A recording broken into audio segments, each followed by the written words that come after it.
What is going on, everyone, and welcome to yet another winter meetings edition of 27 Outs. We have ourselves a back to back, folks. Shout out to everyone who actually tuned in last night. As always, I am Ivan alongside Stefan. I mean, listen, Stefan did definitely warn you guys. Don't be surprised if we were going to be back here yet again. And here we are. But boy, must I say, by the way, shout out to the Baltimore Orioles, right, for landing Pete Alonso first and foremost. But I didn't know this offseason was going to be brought to you by the Mets. I mean, that's what it feels like, right? What's up, Stefan? What's good, bro? Listen, I'm gonna say something off the rip that is gonna make you everybody laugh. For the Mets not doing nothing, they are one of the most talked about teams in this market, and they haven't made a single acquisition yet. Right. And the sad part is, or the factual part is rather, is that it's only gonna get worse from here. Damn. So you're saying that because I thought what today felt like was the kill for a lot of Mets fans, right? Well, yeah, today was the kill because it was the final. It was like the death of threes, Nemo, Diaz, and now Alonso. Mm-hmm. Devin Williams. Yeah, we got that part. All right, Devin Williams. I'll give you that. But it feels like when I mean addition, I mean something substantive, and that's no disrespect to Devin Williams, or maybe it is a disrespect to Devin Williams because we see how that movie ended in New York before. Yeah. But for a team that has so much, they're going to put a competitive team on the field and Stearns and Cohen are going to put something together. Listen, all I needed to see today was the simple fact that you are not even going to try to attempt to talk to Kyle Tucker or Cody Bellinger. That was all I needed to see to let me know, hey, you know what? We really going to be bad. We going to tank this thing. And without saying it, Cohen comes out today and says, I understand the fans' frustrations and we still plan to put a winner on the field. Listen, here's what I'm going to say to that response. I'd rather you have stood quiet than you have lied to me straight to my face. Because if you were going to put a winner on the field, if you're going to lose the three players that you lost, you replace them immediately. And you don't tell your GM, well, we're only going to go 3 years for starting pitching. Right. Not just starting pitching, but also for Pete Alonso too, right? Like that was another issue. By the way, for any free agents and Mets fans, you guys probably understand this yourselves now. The Mets don't want to go beyond 3 years for anybody. Like not pitching, not first baseman. And clearly other teams have no problem. And I understand that when you do owner speak, owners are risk averse to making mistakes, and so are general managers. And so I understand what this all comes down to is, I don't want to make the same mistakes that I already made with the Verlanders, with the Scherzers, with the Sotos, and the Lindors to a degree. And I'm going to say something that's absolutely crazy. I would not rule them. I will not rule it out. Francisco Lindor could be traded this winter. Wow, bro, that is insane, bro. That's kind of bonkers. I think bonkers is the right word. Because when you see how Stearns is trying to establish this, he wants to get any remnants of the former Mets out of here. And whether it's fair or not, every time you've heard about something in the clubhouse, who does it involve? Francisco Lindor and McNeil, Francisco Lindor and Alonso, Francisco Lindor and this one. Maybe you're the clubhouse cancer, and we just looked at everybody else as if they're the problem. Maybe it's you. You think so, bro? I'm not saying it's impossible, but I don't think so. But I'm just trying to think of what I'm trying to tell you is when you just told Pete Alonso, listen, we ain't even gonna make you an offer.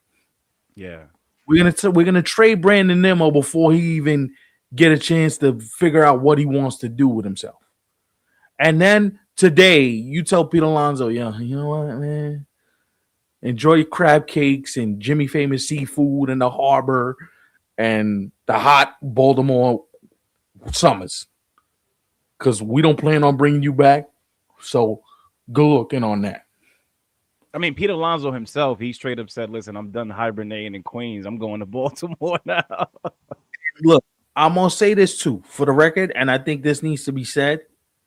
Stearns has been very cut and dry throughout this process. Oh yeah, This is just another step of him being cut and dry. This is what I kind of don't like. I feel like Cohen coming out and saying what he said is a slap in the face to Met fans when we're already bleeding from a stomach wound where you just came and slapped us just to make sure we were hurting a little more. You don't plan to put a winner on the field. Tell the fans the truth. Yo, my casino means more to me than y'all right now. Tell them that. He can't because he looked like a dick, but I'd rather him tell the truth. Because if you believe that any Met fan believes that they're going to be contenders next year, we're hoping you smoking because I want some, please. yeah. Some people are pretty crazy, and I do want to say pump the brakes, not to you, Stefan, but to those people who think that with the Mets allowing these players to just simply move on, and as you mentioned, as we've talked about, Nimmo as well going to the Rangers. Mhm. A lot of people think like they have the money now to do like these outrageous things, and it's like I don't think that's the direction they're trying to go towards. This is why but they cleared up 30 million and they cleared up. I'm gonna go back to something I said a couple shows ago, right? When I said Steve Cohen lost $360 million last year. Billionaires don't become billionaires when they start losing money. Yeah, that's true. I will say this for the record, and I think it's important to point out. I'm not saying that I don't believe Stearns, but to me, you don't have a plan to put a winner on the field. I got to see it. Yeah, Ivan, at least for 2026, right? I'm like you, Ivan. I got to see the winner. You got to see it to believe it. You can sit here and tell me, yo, all day I plan to put a winner on the field. I plan to put whatever until you put that winner on the field. I need to see it. Who I need, you know what? It's December 10th. But when you're giving me names like Paul Goldschmidt, I'm not moved. Right. I'm not moved. But here, I also want to say this though, in regards to your comment here, Rick, and shout out to you, bro, always for tuning in. What do you mean by winner? Because Stefan and I were on here last night, and we already believe the Mets are not making the playoffs in 2026, right? I believe that. So when I see winner, I hope you're not saying that they could possibly be a playoff team, because I mean, right now there's still a lot more room for things to happen, but. So, okay, if you're telling me they're gonna put a respective team on the field, that a respective team meaning they're like a fringe playoff team, but they don't make the playoffs, and they're like a third wild card maybe, and it feels like a what if, I'm cool. But winner's relative. You can't put a winner on the field telling team, yo, we're gonna offer a guy 3 years. We're gonna offer a guy like starting pitching is expensive. Listen, I do want to share something that I had mentioned earlier, but now that we're doing the show, I think it's a great time to bring it up to the chat. And Mets fans, let me know if you guys feel this way, but I believe that the current state of the Mets is having two expensive contracts in both Juan Soto, Francisco Lindor, and this looks like a rebuild. Literally, from the outside looking in, that's what it looks like. Because if you remove those expensive contracts, then excuse me for saying this, but who the hell are the Mets, right? So that's the impression that executives are getting too. It's like you hear from executives around the league, and it's like, yo, what are their plans? Like, what do you plan to do? Because I think they need a veteran starter.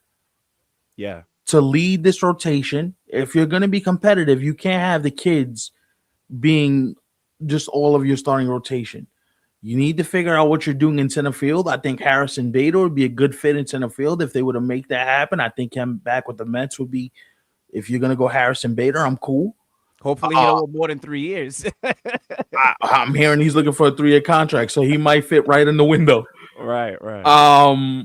Like your bullpen. Are you going to go Brad Keller? Are you going to go? By the way, one of the options that they were talking about internally, Mark Leiter Jr. just signed with the A's tonight. He's Okay. gonna be pitching in Vegas. So Right. like Jeff McNeil, they're going to trade Jeff McNeil, which okay, I'm cool with that. But if you're telling me you're going to put a winner on the field with Beatty, Vientos, like first base got to be figured out.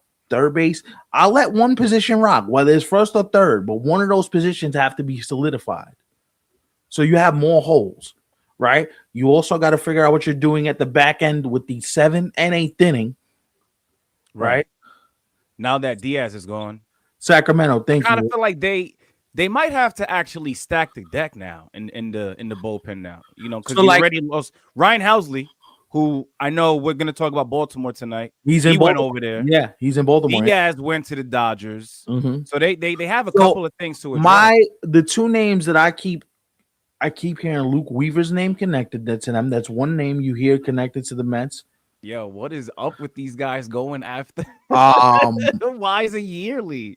uh the Suarez stuff. If Suarez says, "All right, I'll take a 2-year deal with an option for a third year," I think the Mets will do that. Yeah. However, I don't think he takes the 2-year deal because what he just opted out of was a 2-year deal. So he's looking for some long term security to be able to get himself paid. So it's like there's options out there. Yes, Mhm. there are options out there. And like Rick did say, it is December 10th. I will give you that. I just, when you do something this drastic, I don't want to see you in scramble mode now. Like, I don't want to see you just say, well, yeah, no, well, we had a plan and this is the plan. Listen, by the time we leave Florida, I need 2 signings by the Mets next week. Because by the time you know it is spring training and we're still figuring out, but yo, but who's gonna play third? Yo, but who's gonna, you know what I mean? They'll figure all of that stuff out. Mhm. But it's I'd rather you just tell me, listen, this is a transition year. We're gonna be as competitive as we possibly can, but it's a transition year for us. We're trying to fill in the gaps to let the kids come up and get their feet wet. We'll bring a couple veterans in the clubhouse to kind of augment it and allow us to go in a different direction, right?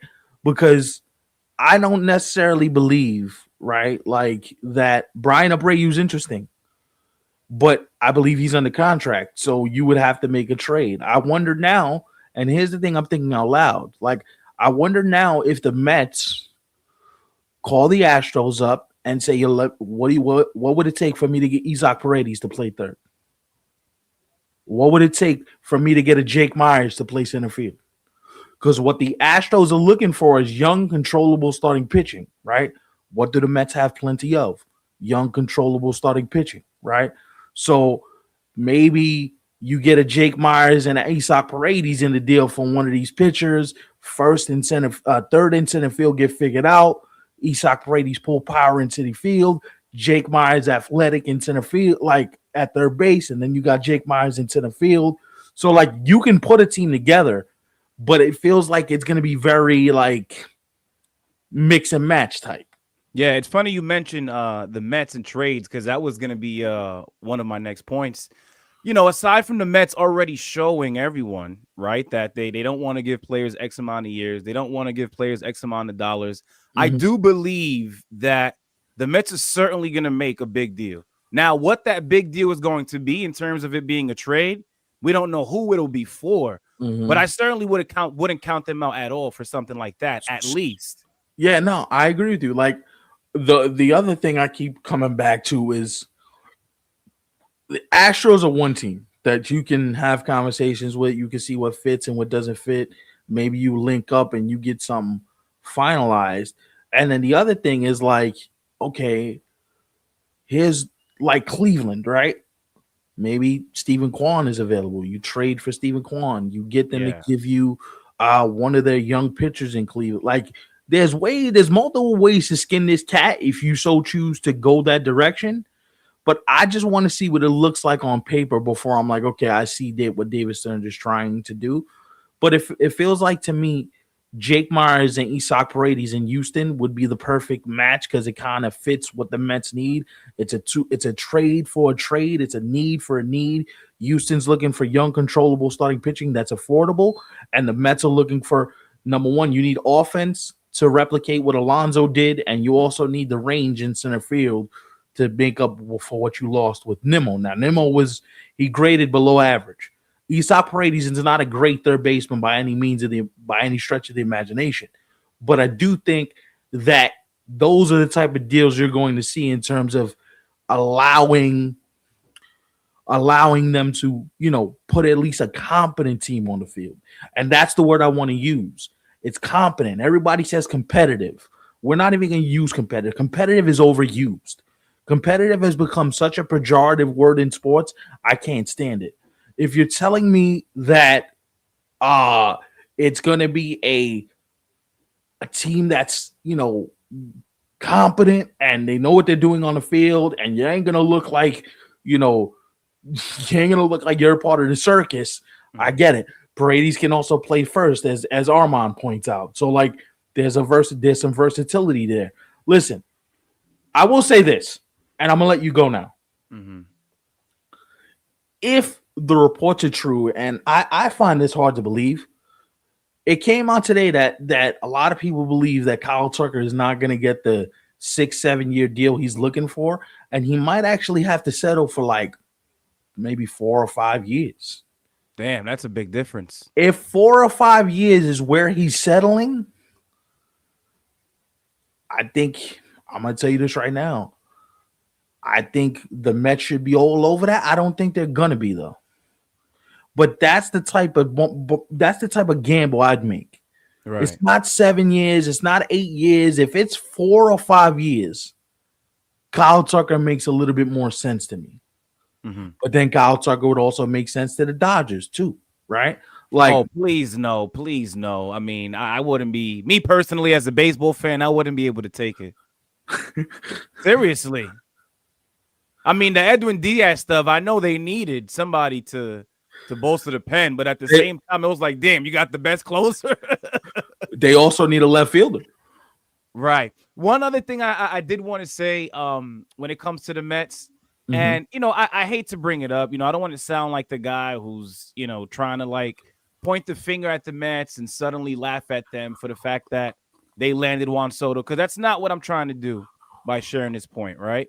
But if David Stearns, and listen, you have pointed this out before, Stefan, and I think everybody knows this by now, especially a year later, that it was Steve Cohen who, made that deal actually happen when it comes to landing Juan Soto, finally having in Queens to be your franchise player now moving forward.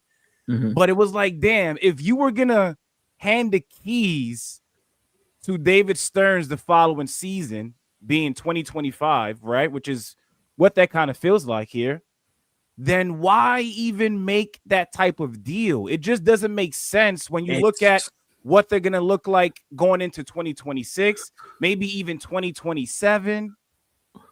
Well, the good thing is Juan Soto is still, 27 years old?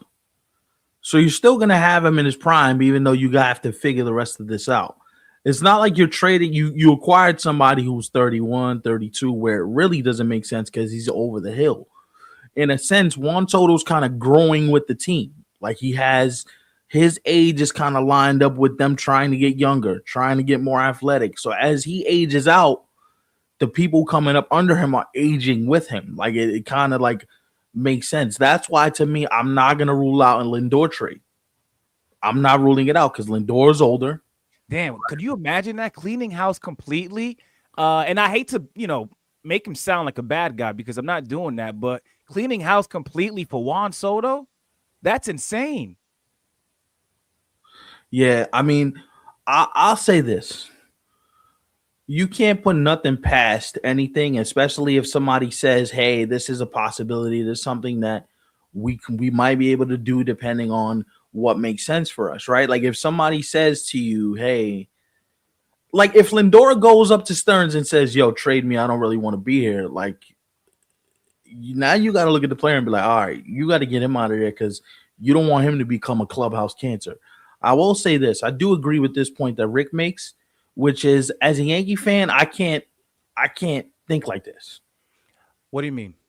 What happened? The Yankees used to do this to every other team in the big leagues when we were kids. This is what they used to Oh, do. yeah. Every free agent used to come to us. Every team used to be jealous and envious of how the Yankees and the Red Sox had it on lock for many years. The evil empire. I kind of like that the Dodgers are moving like this. Yeah. If nobody chooses to spend, if nobody chooses to set up and say, you know what, we have to. That's why I'm happy the Orioles did what they did. Oh, hell yeah. And I'm And happy as hell for Pete Alonso, too. we're gonna get to them in a minute. By the way, boys and girls, I'm gonna whisper this, but don't tell nobody. But on paper, to me, the Orioles have the best lineup in the American League. Really? Wow. It is a good one. It is a good one because they also got another bat when they Taylor had Ward. traded Grayson Rodriguez to the Angels. Yeah. Taylor Ward, 35 home run power. Pete Alonso, 45 home run power. Gunnar Henderson, 30 home run power. I think Jackson's going to grow into his body. We're not even. I'm not. Even, come on, that lineup. Listen, and when it comes to Pete Alonso, as you mentioned, Gunnar Henderson and Taylor Ward, if all goes well for all three of these guys in 2026, you're looking at over 90 home runs and over 300 RBIs between just three players. Yo, that's crazy. Hey, listen, man, that's a lot of production. You're talking about. Listen, there might be 4 guys in that Oriole lineup that hit over 40 home runs. Yeah, it's possible. That is insane. And that's why I'm wondering, right? I love the fact that you hear them involved in every free agent and trade pitching conversation. They're involved with Fromber. They're involved with Edward Cabrera, like we mentioned last night.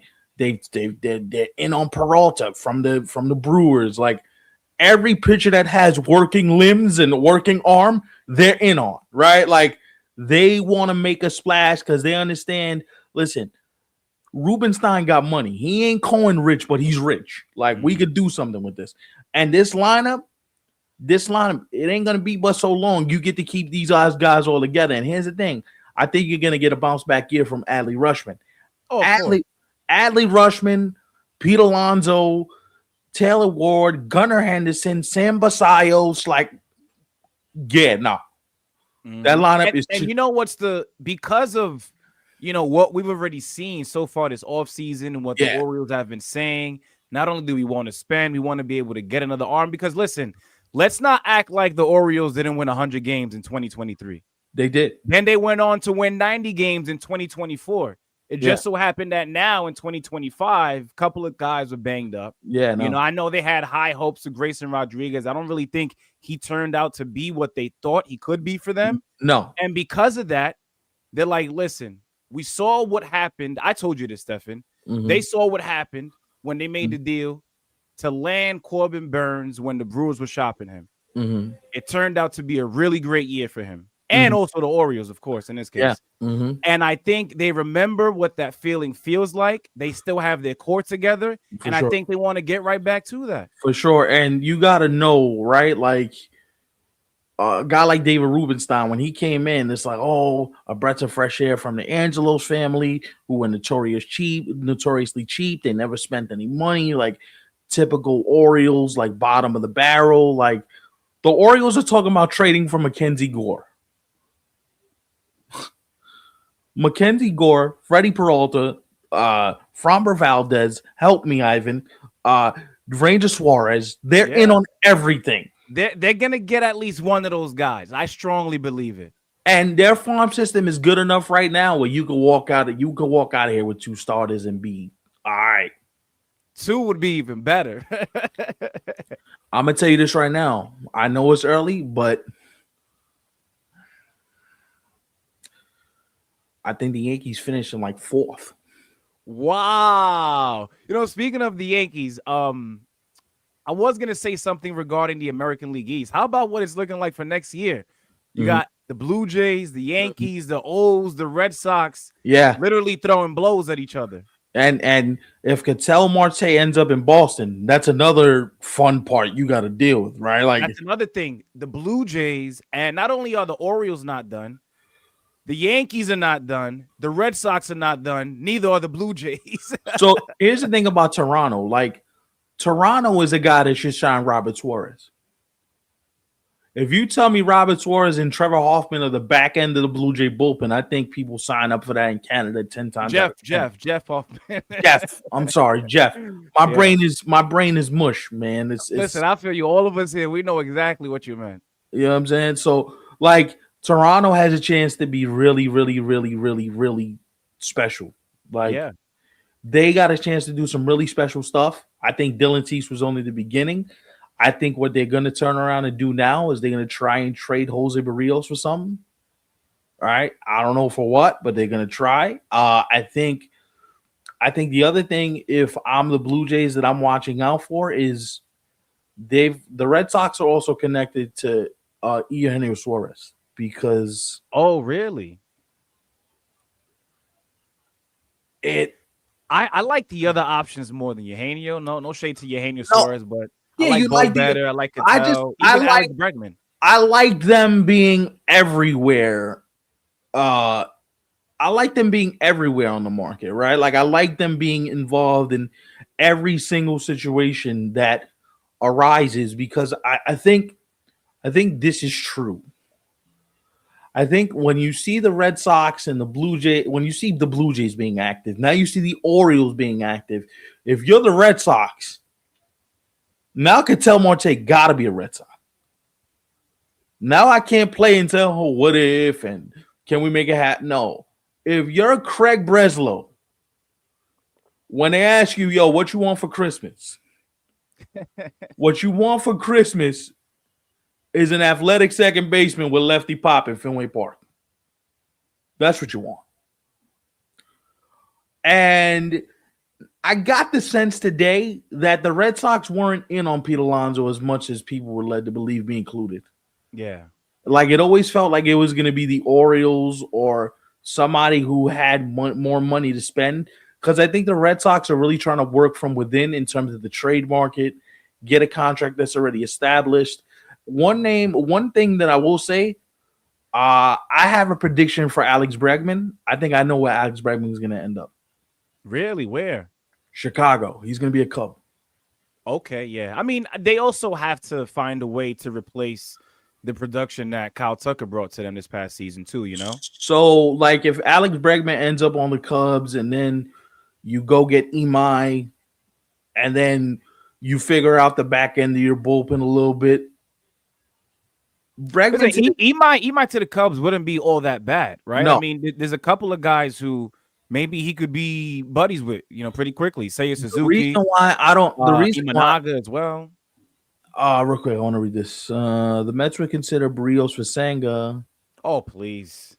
I don't know if I do that. No, Bregman to the Blue Jays doesn't make much sense to me because he's already had leg issues, and the last thing I want Alex Bregman doing is playing on turf. So that doesn't make much sense to me. I understand the logic, but that doesn't make sense to me. If the Jays sign Bregman and Tucker, might as well change the name to the Toronto Astros. That's funny. The Blue Jays don't need Senga. They just signed Cease. They looked into. I agree. Yeah, their rotation's loaded. If you're Toronto, you kind of need what I like to call like swing fringe rotation guys that like long men. You need one of those. And a reliever as well. And you need a back end of the bullpen reliever. Mm-hmm. So those would be my options on how I would try and skin this cat. But Toronto's loaded. Toronto's loaded for bear.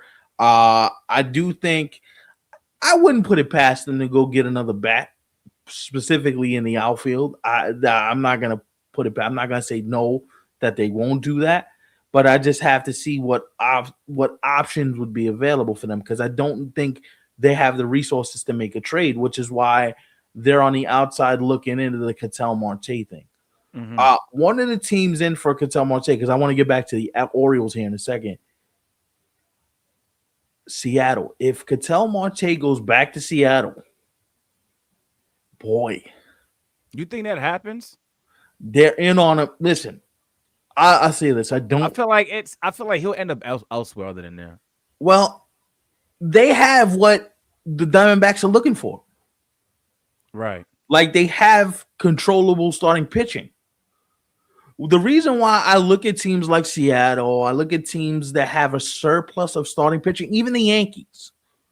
You cannot pay all this starting pitching at one time. It's almost like the Mets in 2015 when everybody's like, oh, no, you can't move them. You got to keep them all. You got a window. You got to Yeah, it win was a like 5 championship. aces. And now none of them ended up being anything. So I wonder if in Jerry DePoto's warped brain, well, Arizona's looking for pitching. Let's trade it. Let's trade some. We got plenty. Let's trade some. I don't know if they do Kirby. The thing I would do, and I was telling Rick this the other day, I would trade Brian Wu right now. Brian Wool, damn, that's a hot commodity. He's really good. You know why? I don't know where Brian Wu's health is gonna take me in the next 2-3 seasons. Right. So I'm selling high on Brian Wu to get me what I think I might need. Like if a package of Heacock, Brian Wu, and something else is going back to Arizona, Ketel Marte might be a man. He might. Yeah, that'd be pretty spooky if he goes there. Because now you gotta take Gino out of the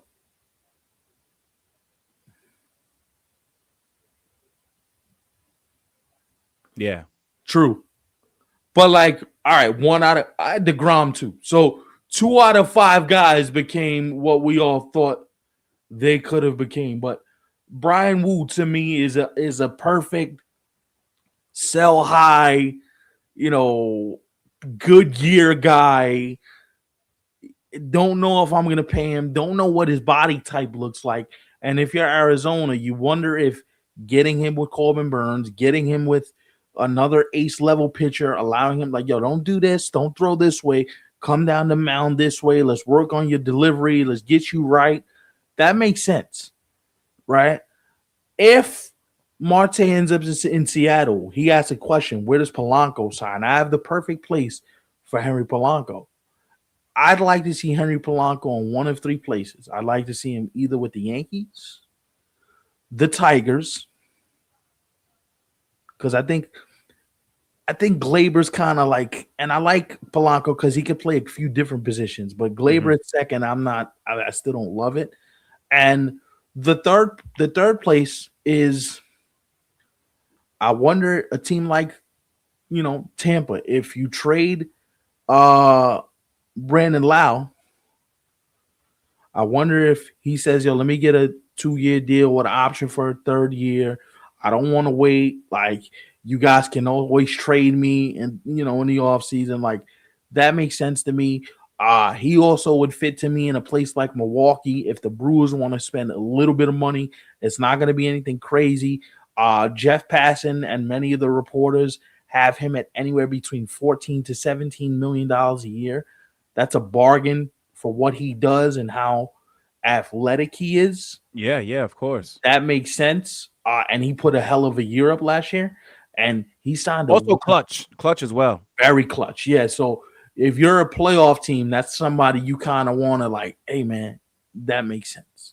Mm-hmm. At one point, we were talking about him like winning the MVP. Yeah. Yeah. So like, to me, another fit for Polanco, just because I like the veteran leadership, I like him in Baltimore. I know you got a bunch of kids. I know Gunner's the man. I know you got Jackson. I get it. But I just like a veteran presence that been through the grind on the bench. Hey, yo, boys, this is how we do this, right? Like that makes sense to me. I don't know if ain't that why you paid the big bucks for the guy who we spoke about here tonight? Well, I want Pete Alonso to play. Right. Pete Alonso's not a leader. Like, and I don't mean that to be pejorative. Pete Alonso's like, I'm gonna be quiet, do my thing, hit my 40 home runs, and you know what I mean? Like, he ain't gonna be rah-rah. That's not him. His personality is I'm gonna just play and do my thing. By the way, you said it, but I want to reiterate it. We celebrating Pete Alonso tonight. Yeah. Shout to him, because I came on this very pod yesterday and he made me look like a fool. Yo, you said I wasn't gonna get that 7,158 back. Whole list, I got six at a $1.85. And the reason why I'm doing it like that, what he got last year from the Mets, he got 1 year, 30 million. What he get this year from the Jays, he got 5 years, 31 million. He made $185 million in the span of 2 years. So take your 7 at 158 and shove that shit, because I just made buku money out here. Yeah, I listen. That I was also thinking it all along. Not only when it came to Alonso, but even Diaz too. Because we were talking about the speculation, as you mentioned, Stefan, before leading up to the big deals, of course. But it was like, yo, I kind of feel like these guys. Now, listen, whether the deals that they signed for in Diaz to the Dodgers and, of course, now Alonso to the Orioles end up aging well, we just have to sit back and see, right? For now, we're not going to worry about that. But if you strictly just go based off of what these two men did this past season in 2025, they deserve every single thing that Every they just penny that they received. get. Absolutely. Absolutely. Um, can I throw something out there? And I know this is like off the beaten path. No, but he only played 1 year. He didn't play the 2 years. He opted out of the second year of the contract. So if you want to get technical, it's actually 1 year at 30, right? And then the $24 million he opted out of, and then got another 5 years at 30 million, $31 million. So he made out well for himself. I'm gonna say something crazy. Now that I look at it, I think, and I wasn't thinking about, like, I dismissed this before. I think um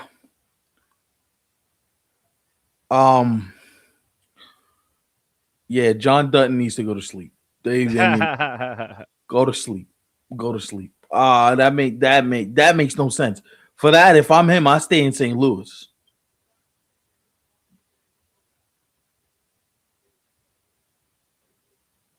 Why would they do that? I mean, are they already over the He the got whole 30 last year. Francisco Alvarez He, experiment?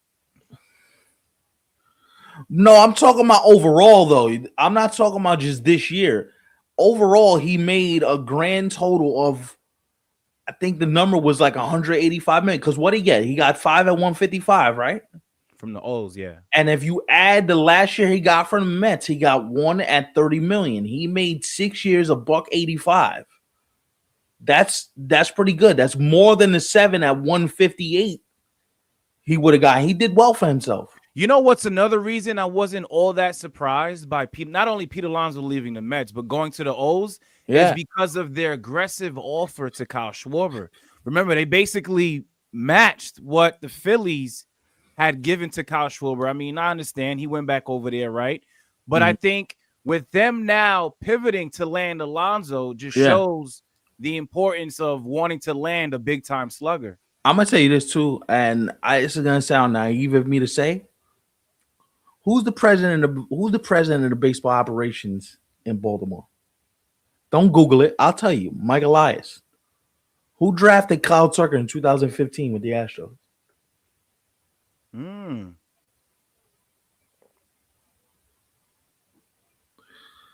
So while everybody's, but I don't think they do that.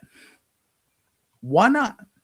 If you're telling me he's only gonna get 3-4 years anyway, why can't we make it happen? You think they explore that? You have to. If I could understand it if it was for 6-7 years, and then I'm like, all right, I wash my hands. I ain't doing that. But if you're telling me it's in the 3-4 year range, you'd be stupid not to look at it. Wait, so if that's what things are currently looking like for Kyle Tucker, then I think 300 is out of the equation, right? He's not getting 300 M's. I would assume that it's out of the equation, yes. Yeah, for sure. Because the I more would we start assume- talking about less years and it not being as long term as we had originally thought. Yeah, because like I had heard from somebody in the industry today, like they think Cody Bellinger's probably sitting at like 5 at like 200 flat, which puts him at 40 million a year. That's probably where both these players sit. And the only reason why Kyle Tucker may get a little more money, like Kyle Tucker may get like anywhere between 43 to 45 million a He's year, younger. is because of his age. Hmm. Like, but I don't think these GMs are at a place now where they want to give the 7, 8 year deal, especially one. We don't know what's going to happen at the end of this season going into next season, what the work stoppage looks like, how it all like it's going to be nasty. So, Hmm. do I want a 10-year deal sitting on my books when I don't know what I'm going to do with it? That would, you know what I'm saying? Like, I think a good example, right, in terms of what a lot of teams, as you mentioned, Stefan, are trying to avoid this offseason mhm. is the deal that Dylan C signed with the Blue Jays. Right now, Yeah, listen, if they go on to win a World Series, those 7 years don't matter. yeah, Like they it's can not going to ride. matter at that point. Yeah, no, But because because they actually made it, we'll just have to see how that plays out over the next couple of years. listen, Cody Bellinger is not worth $40 million a year, and neither is Kyle Tucker. What I'm telling you is $40 million is the benchmark. It just is. Soto got what he got because he's 26 years old. Everybody's comparing this to the contract Aaron Judge signed when he came back to the Yankees. What he got, 36? Damn, that's crazy. So 40 would be the outlet. 40 would be the next number up. Now, with the only reason why Soto got what he got was because he was 26 at the Yeah. time, right? There's a 4-year age gap between Tucker and Soto. I think Bellinger is also older, right? Or is it 3 year Bellinger age? got to be like 31 or something like that. 31, and I think Tucker's what, 29?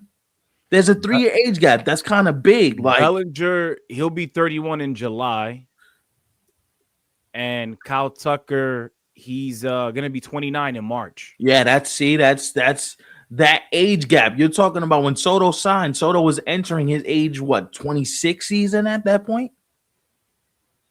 Because Right. he's gonna be what, 27 this year or 28? Oh no, my mistake. January actually. His birthday's next month. Oh wow. Yeah, Do my me, mistake. so when Soto signed the contract, how old was he? He was 25, right? Juan Going Soto. into 26. Yeah, yeah. Mm-hmm. So, like, if that's the case, right? Like, you would have to think like that 3 year deed, that 3 year He was difference. 26. Add one more year. 26 going He into was 26 27. going into okay, but still 3 year difference. Yeah. I think most teams would be like, hey, like the $40 million mark seems reasonable. Like, I'd rather give you $40 million over less years. If you're telling me you take 200 over 6, I think we'll do that. Damn, if I'm Kyle Tucker, I'm pretty pissed, man, because that didn't seem like the conversation literally just a couple weeks ago.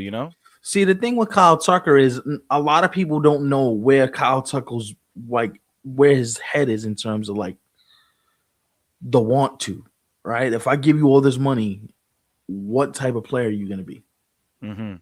Like, where's your mental state? How does it all look? Like, where do you, after you get this money, will you be the same player? Will you have the same want to? You have the same drive? Will you come to the yard with the same level of energy? Like,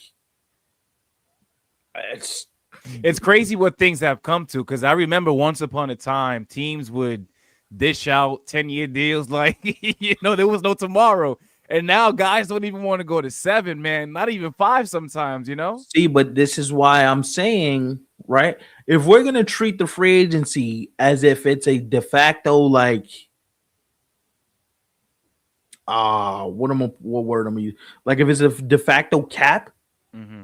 where like in the NBA, you got rules, you got bird rights, you got like all these different machinations of, yo, you can only sign a 4-year extension if you get traded from a team. You can only sign a 5-year deal if you all NBA or all, like, they have all these different rules. Like, eventually, I think what you're going to see in baseball is like what you see in the NBA, where it's going to be 5-year supermaxes, but everybody's not going to be eligible for the supermax. Like, you got to be like, you got to win like a batting title. You got to be, you know what I mean? Like, you got to think in terms of like Yeah, but that's kind of crazy. So we're gonna start to see what $500 million over the course of just a few years. Yeah, bro. Like it's so I was talking to an executive the other day who asked me this one question. He said to me, he said, "Yo, if if you're an owner, right, and you see how the 10-year deals have aged," and he mentioned names: Miguel Cabrera, Albert Pujols, There's a lot. There's a lot. Mike Trout's aging bad. Like Mm-hmm.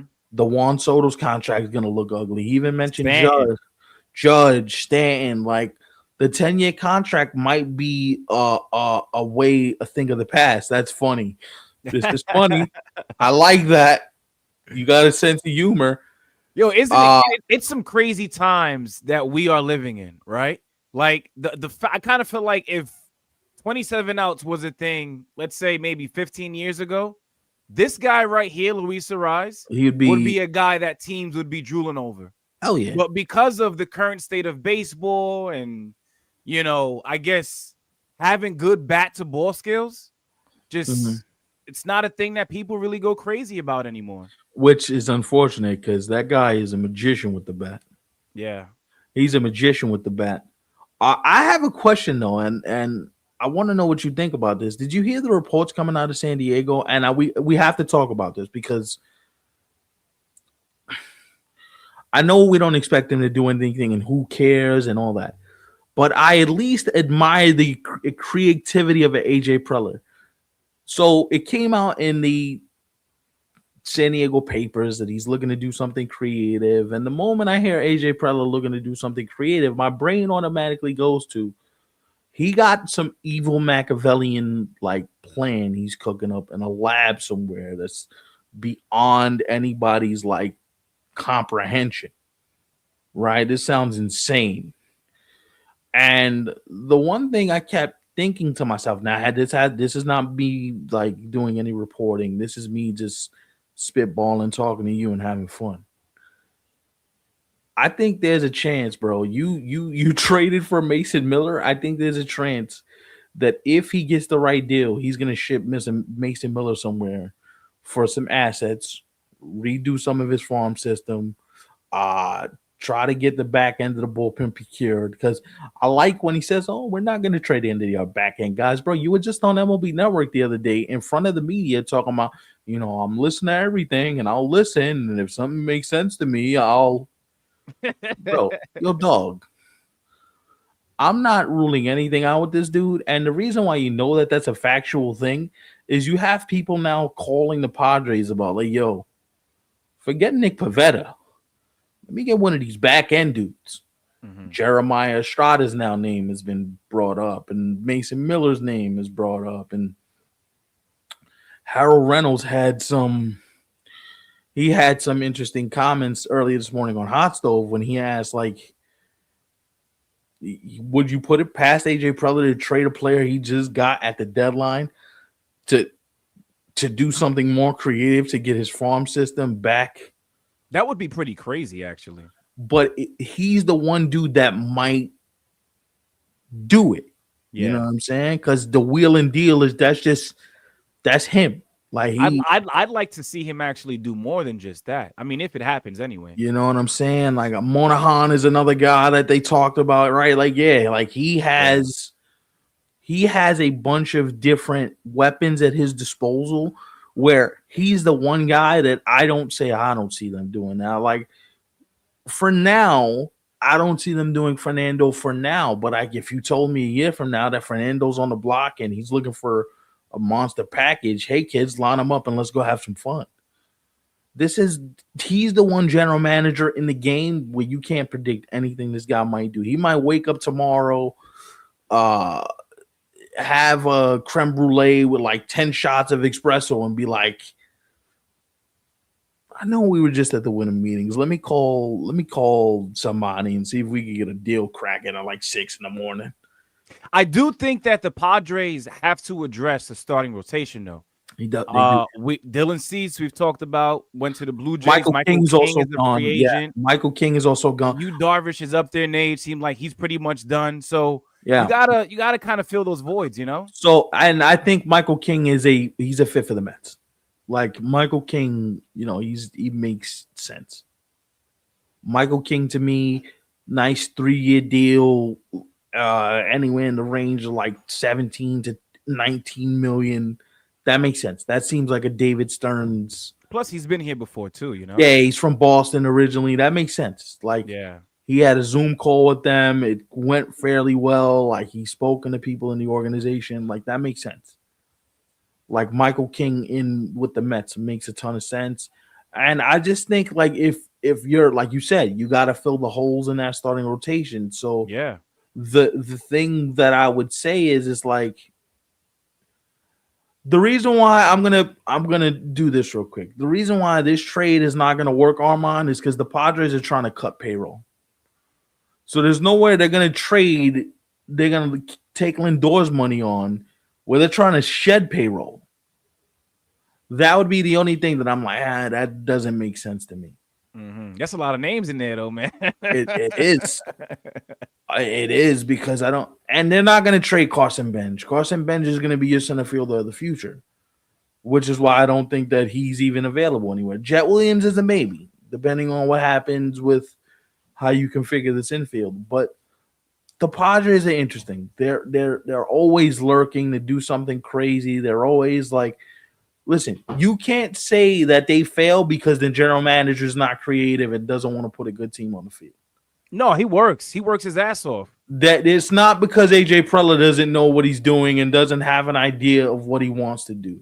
Listen, I wouldn't even say every offseason. I would say every trade deadline. You better believe the Padres are going to be a hot topic, thanks to No, him. yeah. And listen, I think they're gonna be a hot topic now because until I completely hear him rule out officially, we're not doing blah blah blah. Because here's the thing I'll say too. He has to get to Peoria, Arizona before I'm like, okay, AJ, pencils down. You can't do nothing. This is the team we got. This is the team we're rolling with. Let's make it work. Until I see the Christmas tree put away and the gifts open and he's on vacation and it's like January 30th and he hasn't done the thing yet. When spring training opens 2 weeks later, then I'm like, okay, he's done.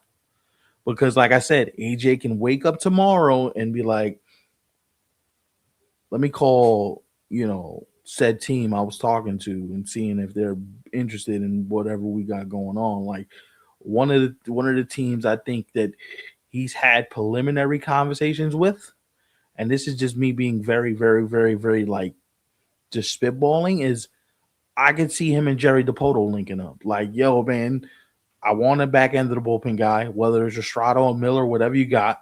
I'll trade you a starting pitcher, maybe two. You need starters. I need relievers. Let's make this work. Need for need trade. We're both kind of crazy. Let's do this thing. Yeah. Don't know if they do that, but that's like because the thing you keep hearing about around the industry, bro, is need for need trades. And I'm gonna explain what that means.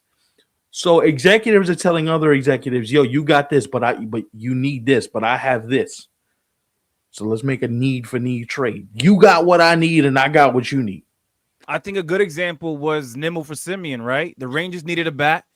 The Mets are looking to get better defensively. So like Brian Cashman, that's a great point. So Brian Yeah. Cashman comes out today and says, I think we could line up on some things because I think there's things that teams have that we need, and there's things that teams want that we have. Mm-hmm. You know what I'm saying? Like, I think the Yankees are going to end up with another starter, but it's going to be via trade. So I think a lot of people like the fact that, Spencer Jones is a 30 home run guy. He's done in the minor leagues. The power, does it translate? No, but he's 6'7". He's 240 pounds. Like, he's enough of a tantalizing figure where I'll take a shot. I'll take a shot. If you tell me he's available, what pitcher you want? Like, that's why the Yankees are now in on Freddie Peralta. The Yankees have been in on Sandy. The Yankees have now talked about, starting pitchers at the top of the trade market where, let's be aggressive. If I can't sign one, I'm on trade for one for sure. Speaking of the Yankees, I have to be honest, folks. I am a little surprised, and I'm not saying that it had to be a move that was over the top, right? I'm in no way trying to say that. But I'm a little surprised that they didn't come away with something at least out of these Well, winter meetings. Something, bro. That's what I'm saying. It's something. The one thing I will say is like I wonder like you were talking about Brendan Donovan. You kept hearing the name Brendan Donovan connected to them, Yeah. and the Royals were also connected to them. I don't know what Heim Bloom's doing. If you're gonna trade the guy, bro. Like, why are we having the whole back and forth about do we trade him, do we not, do we want him, do we not? It's almost a game of do you love me, do you not? Do you want me, do you not? Hmm. Do you think I'm pretty or am I not? Can you fuck? Can you I kiss him? do. I do want to ask you a serious question though. And listen, there's no correct answer for this, right? But I know you being and staying up to date. Thankfully, by the way, guys, make sure we thank Stefan for a lot of the news that goes up on the social media, right? He deserves that. Mhm. But there's still a lot of things that need to happen, both whether via free agency or trades, as you just mentioned there, Stefan. By when do you think roughly are most of these things going to unfold? Are we looking like in December, or do you think January might be, somewhat spicy too? No, we're gonna get something here in the next. I want to say 5 to 7 days. Before Christmas? Yeah, man. Before Yeah. people go on vacation, before people start to figure out what they're doing, like where we going to St. Bart's, are we going to the Cayman Islands? Like, uh, Cancun, maybe? Or right? not? Yeah, We're I not going there mean, no more. are we going? I think that's only an October thing, bro. They stopped. They stopped. So like, by the way, I had somebody tell me the funniest story today, and it made me laugh. Somebody said, "Yo, vacations be damned. Somebody might still make a trade." I read a story in the Athletic. I forgot who wrote it. Did I tell you? Did you hear the story about a GM making a trade hooked up to a EKG machine? Yeah, you told me. Yeah. Oh no, it was a free agent signing. Hmm. Jim Hendry, who was the general manager of the Cubs, he was hooked up to an EKG machine and made it like signing. And I was like, "Oh, you're a sicko." That's Hooked up crazy. to Making signings while getting your heart rate checked is wild. By any means necessary, literally. it's there was another one where like Brian Cashman is like he's skydiving off one of these tall buildings and he's making a trade for somebody in the middle of the winter, skydiving off a tall building. I forgot who the player was, but like he's literally like, "Yo, let me skydive up this last hill. When I get back down, let's finish this thing." Right. Insane shit. And I'm like, we could say, "Oh no, they'll probably be wrapped up by January." No, they'll probably get like, "Yo, my phone works. Like, I just gotta get to a spot where we got cell I service, would I bro." would really I would really love to know the answer to this. And who Mhm. knows, right? Maybe it's possible, but I wonder if any of these guys get a little too talkative, with the mouth when they're a little lit. Or do you think they know like, nah, we cannot be talking at all? So I mean, you never know. They're human. They are of human, course they're right? human. So like I was Razor made a good point the other night when he was like, "Yo, once the liquor starts flowing, you never know who might do what, right?" Like this is why I think the craziest winter meetings, when the craziest men winter meetings happen, it's always on the West Coast.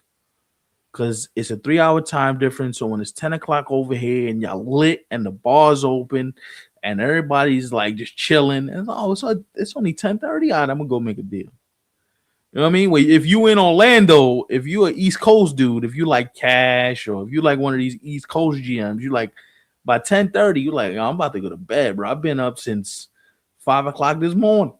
At his age, yeah. You know what I'm saying? So like I think that there's a certain level of like I think time plays a factor. I also think if you're really dialed in, and it depends who your trade partner is too, because like I think it depends who the trade partner is and who the GMs are. Hmm. Like if you know the GM is like the stay up all night type of GM, we're gonna bang this out till we get it finished. I'm not going to sleep. Bring me another cup of coffee, or we're taking more shots. Whatever we gotta do, do what you gotta do. But I'm not going to fucking sleep. Like, because there are GMs that are like that, like that will stay up and like, for example, the Juan Soto thing didn't happen till like damn near 1 o'clock in the morning, New York time. So I had a feeling that AJ's probably sitting there with like 4 Red Bulls, wired up. Cash is like, "Yeah, I want to go to bed." He was like, "No, we're not going to bed till we finish this. You stay up. I'm about to get done. I'll call the league. Bow." Like that's how it works. Like Mhm. so when people say like, "Yo, Steph, why do you stay up till 2, 3, 4 in the morning?" Because a nuke can drop at 2. Like this is a Mets show, right? We're talking about the Mets today. Sean Manaea last year signed at 12:30 in the morning. When he signed his 3-year deal worth $75 million, it was the middle of the night. It was like 12 o'clock in the morning.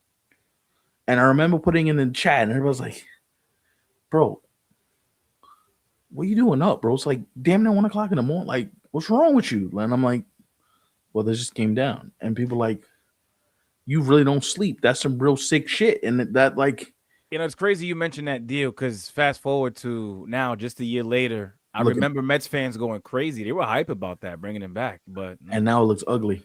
Yeah, not so it looks much ugly. anymore. Um, I'm leaving now, but thank you guys for watching us the last 2 days. Yeah, man, this was fun. This was fun. Shout out to the winter meetings for actually providing us with something because we were able actually to provide you guys with content, right? Because listen, once you know a major move goes down, you better believe we are going to be here at 9:30 p.m. So For keep that sure. in mind, folks, for the rest of this off season. And then moving forward, of course, right? Because we're not going anywhere. Hold on a minute. This is real. Don't tell me something just happened. This is real. The Mets and Cardinals are talking about Wilson Contreras. This is real life. Okay. This is real. Okay. Uh, oh, okay. What does this mean for Francisco Alvarez now? No. Contreras will play first base. First base. Okay. See, I know him as a catcher. So with the Cardinals already fielding several offers, calls Brendan Donovan, Jojo Romero were come by the Mets and interested in the corner. Okay, so this could be nothing, or this could be something that we both keep an eye on. The reason why I find this fascinating, and we're leaving now, but I want to get into the specifics of this, so you got a good clip to put up for the people, bro.